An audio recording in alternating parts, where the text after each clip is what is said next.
ফিলিস্তিন প্রতিরক্ষা আন্দোলন হামাসের মুখপাত্র হাজেম কাসিম বলেছেন, ইসরায়েলের প্রশাসন শান্তি চুক্তির কিছু ধারণাকে নিয়ে প্রতারণা এবং কৌশল প্রয়োগের চেষ্টা করছে। শান্তি চুক্তির ঘোষণা হওয়ার পর কাসিম আজ শুক্রবার জানান, ইসরায়েল বন্দি তালিকা এবং গাজা থেকে প্রত্যাহার সম্পর্কিত ধারাগুলো কাজে লাগাতে চাচ্ছে, কিন্তু এ বিষয়ে আলোচনা এড়িয়ে চলছে।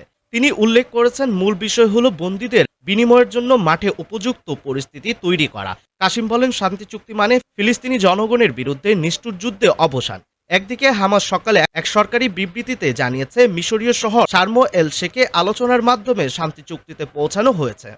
হামাস এবং ইসরায়েলের মধ্যে পরোক্ষ আলোচনার সূত্রপাত হয় সোমবার মিশর, কাতার ও তুরস্কের মধ্যস্থায়। আলোচনার লক্ষ্য ছিল যুক্তরাষ্ট্রের প্রেসিডেন্ট ডোনাল্ড ট্রাম্পের ২০ ধারার শান্তি চুক্তি প্রস্তাব পূর্ণ বিবেচনা করা।